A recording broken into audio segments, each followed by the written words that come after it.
반갑습니다. FNK의 임형철이라고 합니다. 점심 이후에 조금 발표를 하려고 하는데 혹시 잠이 오시진 않는데 좀 걱정이 되긴 합니다.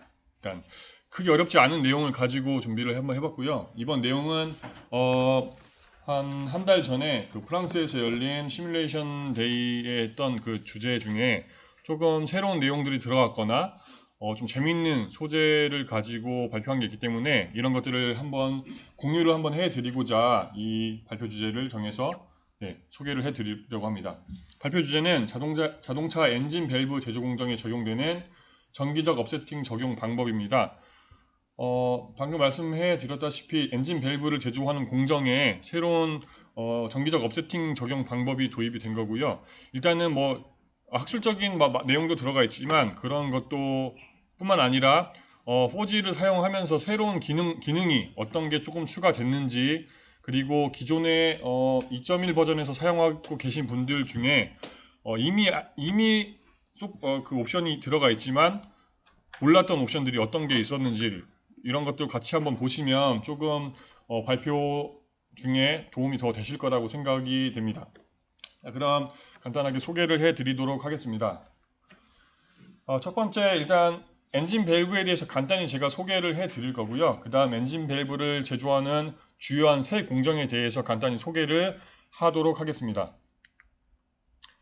엔진 밸브 엔진에 대해서 다들 아시겠습니다. 그 동영상을 보시게 되면 일반적으로 인렛 그 엔진 밸브가 열리게 되면 연료나 또는 공기가 실린더 내부에 들어갑니다. 흡입 공정이 이루어지고요. 그 다음 엔진 밸브가 닫히게 되면 압축 그리고 폭발이 일어납니다.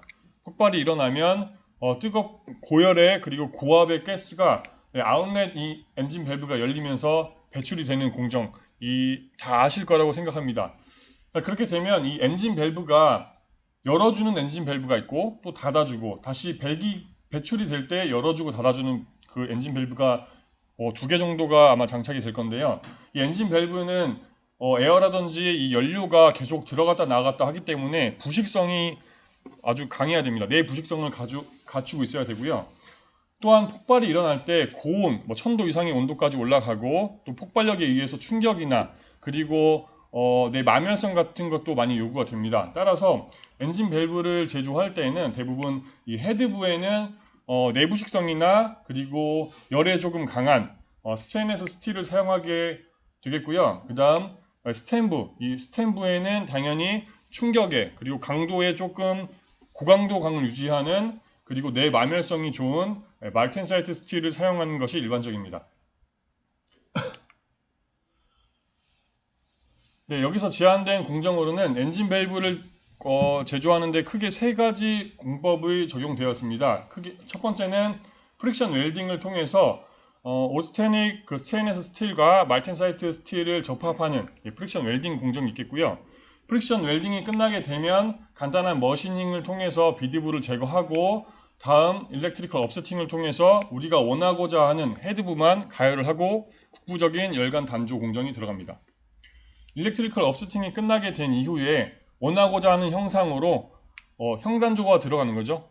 열간 형단조를 통해서 원하고자 하는 형상의 엔진 밸브를 제조하는 공정이 주요한 3개의 공정으로 구성되어 있습니다. 그럼 첫 번째 공정인 프릭션 웰딩을 통해서 두 가지 소재를 접합하는 부분에 대해서 간단히 소개를 해드리도록 하겠습니다. 동영상을 보시게 되면 두 개의 소재가 지금 접합이 되고 뜨겁게 가열되면서 이렇게 웰딩이 일어나는 동영상을 보실 수가 있습니다. 한쪽은 빠르게 회전을 하고 한쪽엔 가압을 통해서 적당히 마찰과 그리고 가압을 통해서 소재에 컨택되는 부분에 용접이 가능한 온도까지 가열이 실시가 되고요. 가열이 완료가 되면 그 다음 포징 단계로 넘어가서 용접 마무리 단계까지 진행이 됩니다. 다시 한번 설명해드리면 클램핑을 통해서 두 개의 소재가 컨택하고 한쪽 방향은 회전만 줍니다. 또는 그리고 반대쪽 소재에서는 가압을 통해서 웰딩과 포징 공정이 이루어집니다. 크게는 웰딩 존과 포징 존 두 개의 구간으로 나눌 수가 있고요. 웰딩 존을 보시게 되면 우선 빠른 속도로 회전을 시켜주고 그리고 어느 정도 마찰을 부여하기 위한 적당한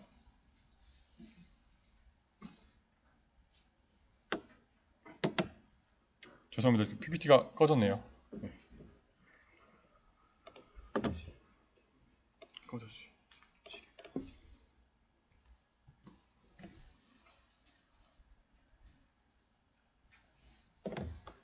예, 다시 하겠습니다. 예. 웰딩 존에서는 빠른 스피드로 회전을 하고 어느 정도의 적당한 폴스를 통해서 마찰을 부여해서 소재에 컨택되는 두 면의 온도를 급격히 빠른 시간에 가열합니다. 소재가 일정한 웰딩이 가능한 온도까지 올라가게 되면 스피드는 줄이고 포징 폴스를 조금 더 올려서 네, 웰딩과 포징을 통해서 두 소재를 접합하게 됩니다. 네, 시뮬레이션을 통해서 좀 구현을 한번 해봤습니다. 퍼지를 사용했고 2D 축대칭 모델을 사용했습니다. 두 개의 소재이기 때문에 당연히 디포머블 오브젝트는 두 개의 디포머블 오브젝트를 사용을 했습니다. 왼쪽에 있는 소재는 스테인리스 스틸을 적용하였고요. 오른쪽에는 말텐사이트 스틸을 적용하였습니다. 네, 스테인리스 스틸은 회전을 줘야 되기 때문에 여기 보이는 리지드 다이, 여기 로테이션 다이가 있는데 이 로테이션 다이와 소재의 프릭션 조건을 토션 프릭션 모델을 사용해서 시간에 따라서 RPM을 부여하는 프릭션 모델을 사용하였습니다.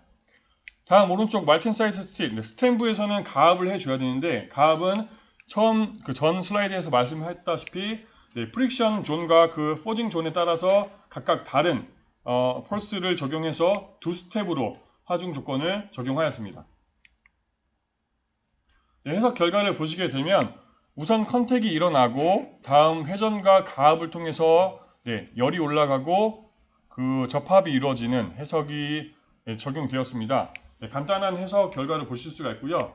다음 온도는 빠른 시간 내에 불과 몇 초 사이에 한 1600도까지 올라가는 결과를 얻을 수 있었습니다. 이런 결과는 사실 단순한 파라메트릭 스터디를 통해서 이런 결과를 스터디 케이스를 하실 수가 있게 되겠습니다. 2D 모델이기 때문에 원코어로 계산을 했고요. 원코어 기준으로 한 35분 정도 해석이 소요가 되었습니다. 프릭션 웰딩이 끝나게 되면 다음 두 번째 공정인 일렉트리컬 업세팅을 통해서 국부적으로 가열을 하고 다음 헤드부 프리폼 성형을 하는 공정인 일렉트릭 업세팅이 진행이 됩니다. 일렉트릭 업세팅 공정을 간단하게 보시게 되면 동영상처럼 헤드부에만 뜨겁게 가열이 되고 그 다음 원하고자 하는 형상의 프리폼 형태가 이렇게 단조가 되는 걸 보실 수가 있습니다. 간단히 구조들을 보시게 되면 일렉트로드와 그리고 소재 그리고 엠빌 사이에 커런트가 흐르게 됩니다. 이 커런트가 흐르게 되면 이 커런트에 의해서 소재 헤드부만 전류가 흐르는 헤드부만 가열이 되고 이때 뒤쪽에서 이 실린더가 가압을 해주기 때문에 당연히 온도가 올라간 이 헤드부만 소재가 조금 말랑말랑해지기 때문에 이 부분에 국부적으로 성형을 하실 수가 있습니다. 저희 4G에서는 이번에 3.0이 들어오면서 일렉트로 서머 메케니컬 솔버가 따로 들어왔고요. 이 일렉트로 서머 메케니컬 솔버를 통해서 일렉트릭 시티와 그리고 히트 트랜스퍼 메케닉스 계산을 동시에 진행을 할 수가 있습니다. 우선 그 전기적 업세팅 계산을 시작하게 되면 일렉트리시티 계산을 통해서 일렉트리컬 포텐셜과 그리고 일렉트릭 커런트 덴시티를 먼저 계산을 하게 됩니다. 이 일렉트릭 커런트 덴시티를 가지고 줄 히팅 파워를 다시 계산한 이후에 이 줄 히팅 파워를 가지고 열 전달 계산에 보내줍니다. 이 열 전달 계산을 통해서 소재가 국부적으로 가열되는 해석을 진행하고요. 다음 마찬가지 메케니컬 계산도 일반적으로 진행이 됩니다. 히트 트랜스퍼 계산이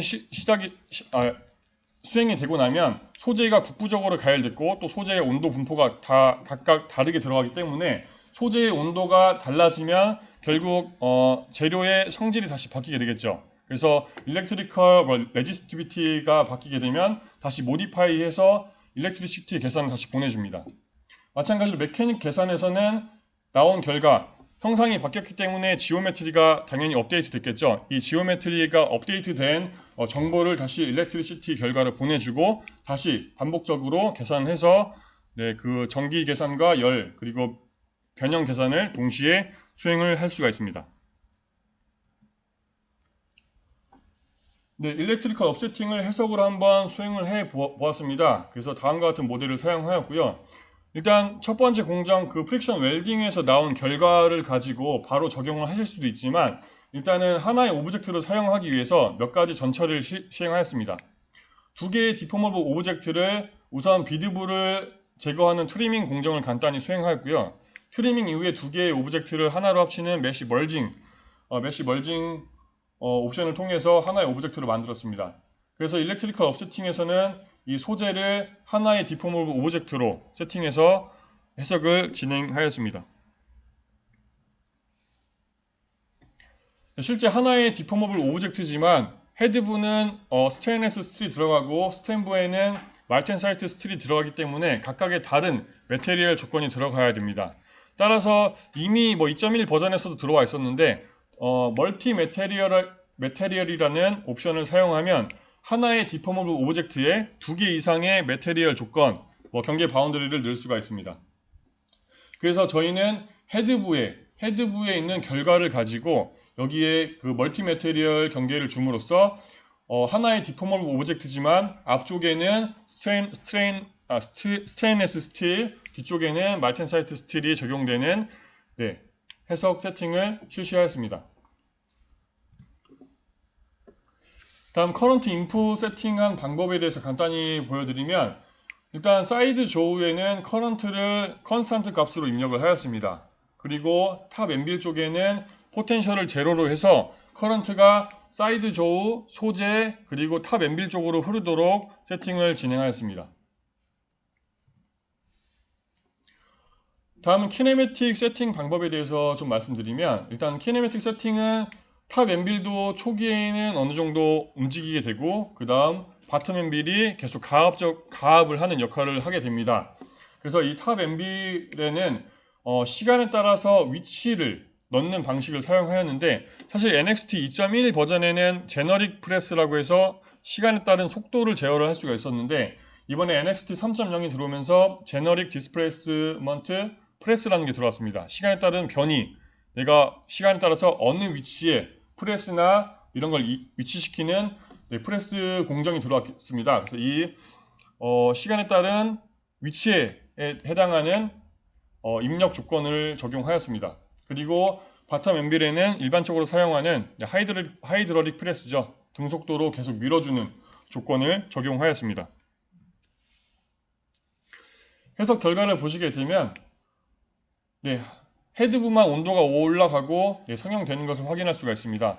사이드 조우에서 소재 그리고 엔빌 방향으로 전류가 흐르고 이 전류에 의해서 소재가 뜨겁게 달가지고 그 다음 뒤쪽에서 가해지는 가압력에 의해서 헤드부가 성형되는 것을 확인할 수 있었습니다.